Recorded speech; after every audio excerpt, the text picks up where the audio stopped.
Praise the Lord. प्रभु की महिमा हो। हम देखते हैं मत्ती रचित सुसमाचार के परिचय। मत्ती एक प्रेरित है जिसने ये सुसमाचार को लिखा, और यहाँ पर एक स्वयं एक व्यक्ति प्रेरित था। इसने सुसमाचार को लिखने में मत्ती का प्रमुख उद्देश्य है अन्य यहूदियों को यहाँ दर्शाना था कि यीशु ही मसीहा है। उसने मसीह को दाऊद का पुत्र है करके उनको बताया। पुराने नियम में लिखी गई भविष्यवाणियों के अनुसार मसीह को यहूदियों के सबसे महान राजा दाऊद का वंशज होना था। लेकिन यहाँ पर दूसरा शमूएल 7:12-14 भजन संहिता में भी लिखा है। भजन संहिता 89 चैप्टर में लिखा है। 132 में भी लिखा हुआ, और मरकुस के 10 अध्याय में भी यहाँ बताया गया कि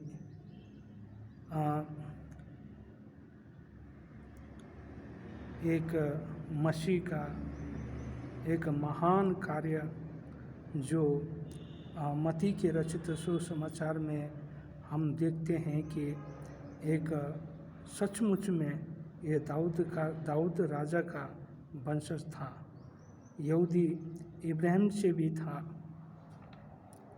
तो इस वंशवाली के सभी नाम का उल्लेख पुराने नियम में किया गया है। तो इसीलिए मत्ती में उपलब्ध यीशु की वंशवाली की तुलना लूका में दिया गया वंशवाली से दो बड़े अंतर देखे जा सकते हैं।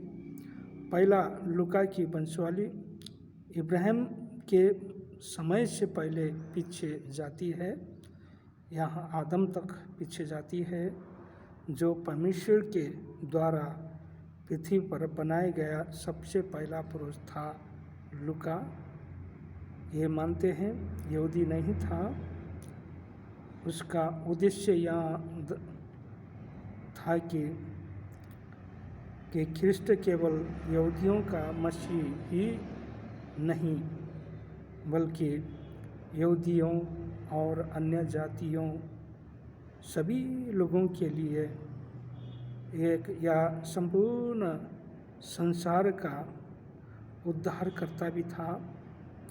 लूका ने अपनी वंशवाली को आदम से आरंभ किया था।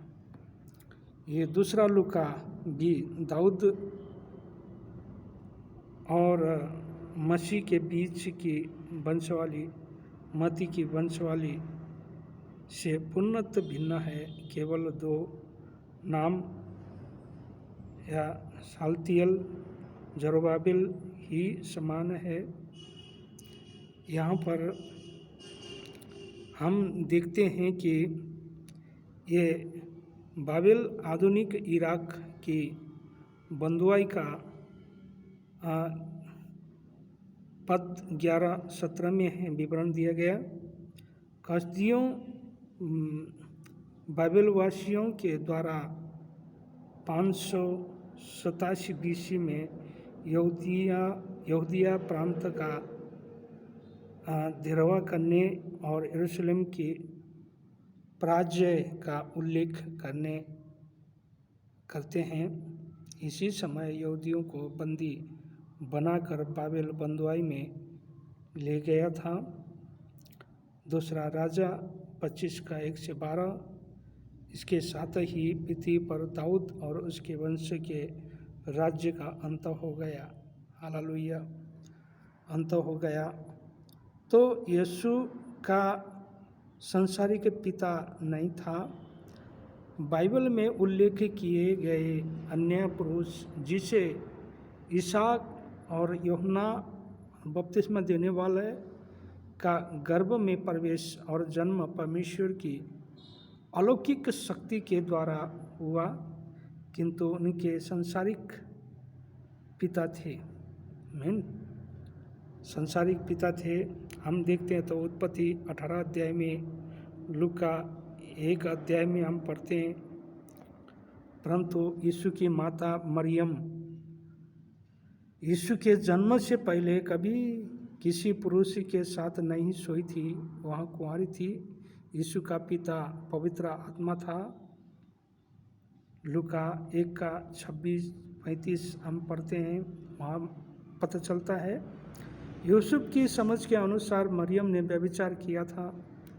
यहूदी रीति के अनुसार विवाह करने वाला व्यक्ति अपने होने वाले जीवन साथी के प्रति अविश्वास योग्य पाए जाने पर व्यभिचारिणी समझा जाता है। यहाँ समझा जाता है। तो मंगनी या सगाई टूटने पर औपचारिक या तलाक आवश्यक होता है। यूसुफ ने चुपचाप 2 गवाहों की उपस्थिति में मरियम को तलाक देने का फैसला किया गया था। ये यूसुफ दयालु था। ये मरियम को समाज के सब लोगों के सामने शर्मिंदा नहीं करना चाहता था। यह यहूदी लोगों के एक रिवाज थी, जब सगाई हो जाती है तो इनको चाहे तो अपने घर में ला सकते हैं, चाहे मायके में रहने दे सकते हैं। यदि सगाई होने के बाद कोई लड़की व्यभिचार करती है, व्यभिचार के द्वारा गर्भ में पाई जाती है, तो ये व्यभिचारिणी कहा जाता है। पुराने नियम के अनुसार या तो उसको तलाक दिया जाता या तो उसको मार दिया जाता है। तो अब यीशु मसीह यहाँ पर उसी के गर्भ में रहा। अब यहाँ पर यूसुफ के समझ में था कि ये मेरी मंगतन ने बुरा काम किया, इसलिए मैं इसको बदनाम नहीं करूँगा, चुपके से त्याग दूँगा। लेकिन उसी रात को सपने में परमेश्वर के दूतों ने उसको चेतावनी दे दिया कि अपने यहाँ लाने से मत घबराना। ये किसी पुरुष के साथ नहीं, किसी पुरुष के साथ कोई ऐसा गलत संबंध नहीं किया। हालांकि ये परमेश्वर के ओर से है, ये पवित्र है, एक उद्धारकर्ता को जन्म देने वाली है। तो इसीलिए ये बच्चा जन्म लेगा तो इसका नाम यीशु रखना। ये यीशु बचाने वाला या हमारे पाप क्षमा करने वाला है। प्रियो, हमें जानना है यीशु मसीह किस प्रकार इस संसार में पैदा हुआ, इस संसार में आकर हमारे लिए अपने प्राण देने, हमारे लिए अपना कीमती लहू बहाकर हमारा मूल्य चुकाने आया। इसलिए हमें प्रभु यीशु मसीह पर विश्वास करें, क्योंकि यही उद्धार करता है। आमीन।